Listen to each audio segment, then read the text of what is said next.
Now that's better. Isn't that cool? And all I had to do was freshen it up with some old buggy collard and kale leaves. And now this tote can go all season long growing tomatoes, peppers, or anything I want. And you can do it too. Free plant food and all set up. Now you just sit back, water, and enjoy. Hi, it's Robbie from Southern California, and this is a totally unplanned video. There's that soil I still have to get rid of. I'm going to tell you how to freshen up your toast and also what to use for making your own plant food. And what I'm doing right now, I'm actually going through all my containers right now and I'm freshening them up. And when I say that, I'm removing some of the soil that's in there if it looks like it needs it. And I'm adding in collard leaves, tree collard leaves. I'm also adding in kale, whatever I've got. And I'm taking a little bit out and then I'm just adding it in here. I don't know how much you can see. It's kind of awkward the way I'm doing it, but I'm putting it in here. Now, the reason I'm doing that is I want the plants this year to have enough food. This is food for them. And this is what I do. I go around and I collect a whole bunch of yellow leaves, brown leaves, green leaves. If I'm not going to eat it, let the plants eat it. And then I put it in the containers and I cover the soil back.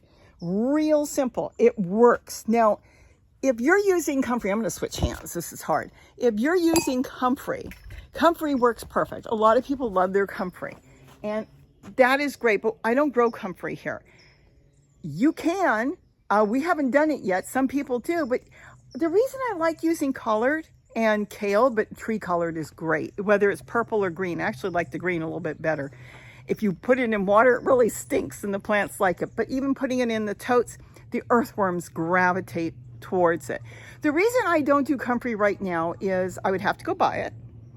And the other reason is that you can't eat it. It's not meant for people to eat. Yeah, people feed it to their chickens, but it's not a good food product for me. So with kale and collard, I can eat that. So it's kind of a double duty. So it's stuff I'm already growing. It's stuff that we're eating.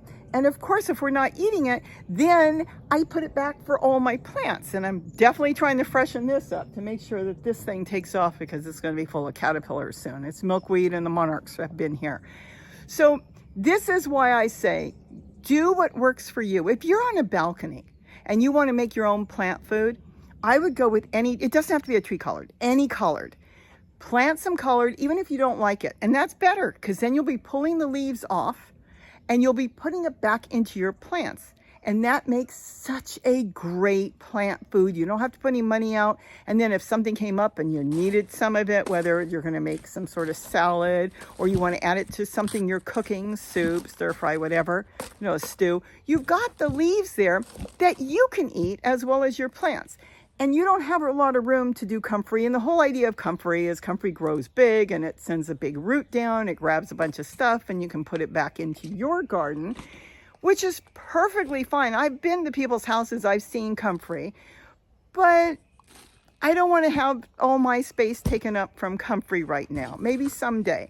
I grow tons of tree collard, tons of different collard and kale.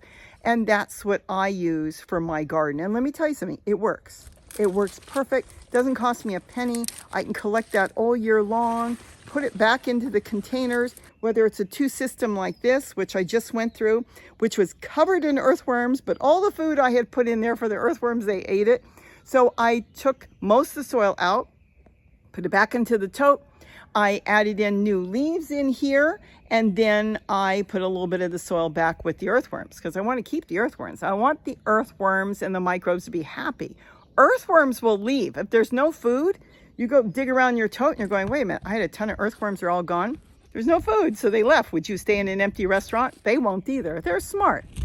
So that's what I wanted to bring up today. If you want to grow something that is double duty, go with some sort of collard. Any collard, grow that and use that for your plant food. So this way you're not putting out extra space on something you can't use. And at the same time, your plants can eat it and so can you. So I hope I've given you some thoughts. And keep in mind, you can take those collard leaves and soak up 1 or 2 leaves in a small bucket of water. And in a few days, it starts to stink. And then you water your plants with it and they'll burst into life. This is what I do all summer long, and I do it all year long. It's really, really good. And the leaves that are in there that are rotten, put it back in your totes. Let it break down and feed your plants. So now I've got everything in there. I really don't need this, but it's there, so I'm going to leave it from last year. I'm probably going to take this out of the paper cup. Sometimes I do and sometimes I don't. Tomatoes are easy to move, so I'm going to take it out of the paper cup. Remember, when you plant in a paper cup, you're going to still see this because a lot of this is actually plastic. It won't hurt anything because you're going to pop the bottom out if you're going to do that. And it will just be there. When you see it, you just throw it away. I'm going to trim the bottom off on this one before I plant it, because you don't want the leaves touching the soil, because that's when you can end up with problems. You know, I might take one more and then we'll worry about what else has to come off. Same thing with this. Oh, let me show you this. We're going to talk about this. These are flower pots, little tiny ones, seed pots, and this is going to be really fun. I'll show you this in a second. And then the pepper, I'm trying to figure out, there's probably a better way. I should go from the other side. I think I'll put the pepper here. And this tomato, I'll probably put here and maybe put one here. This gives a little bit of space, and I could always put a pot here with more collard leaves or even another pitcher. So let's go with this.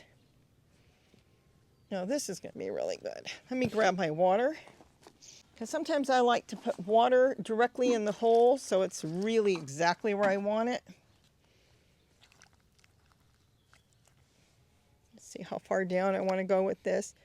I think, let's see, the sun's that way. Let it face the sun and be happy. I think that's good. Okay, so we'll push this back here.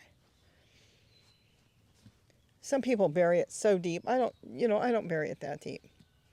But I buried it a little bit. So now we've got that here. And then this one, well, you know what? Let's get to the pepper. Let me go around on the other side and do the pepper. Well, that didn't really help either. Actually, I don't need this. So we're going to move this off. I don't know if I'll need that at all. All right, now the pepper I will do different. See, the bottom already kind of fizzled out. Let's see if we can get this off completely, because this is plastic. And I can always take the rest off later. This I'll throw away. I'm going to leave the pepper in the cup. So we'll just kind of put it like that. So I know the pepper is going to get good water. And as the pepper grows, if all goes well, I'll take the cup off later. But right now I'm going to leave the pepper. You don't bury peppers like tomatoes. It doesn't always work out good. I'll throw that away. Okay, so now we've got the pepper there.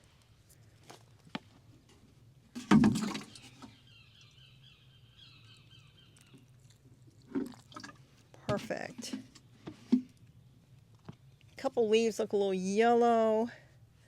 Might take off some of the yellowing leaves, because it's now got to start a whole new root system. Even though it's still in the cup, it knows it got moved. I want to give it a little bit stability. I might shelter it later, but it doesn't get a lot of wind here, so this should be really, really good. All right, let me go on the other side. I'm going to put the other tomato here. I'm going to bury this one more because of this. But look at this. I did this.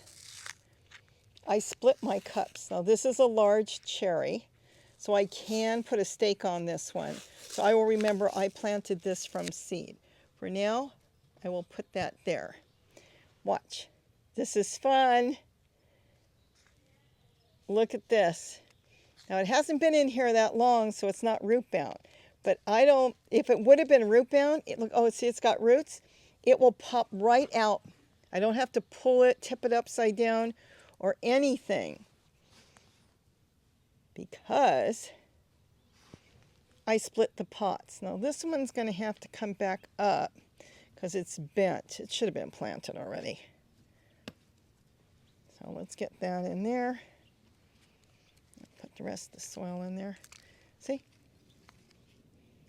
Now when I'll just wash this cup and I'll tape it back. when I'm ready to plant in it. But it's so easy. Had it been all root bound, I left it way too long, you just separate it. You don't have to go tapping it upside down like we always have to do. Works really good. All right, we'll see how this one goes because it's been in the pot and it got kinked.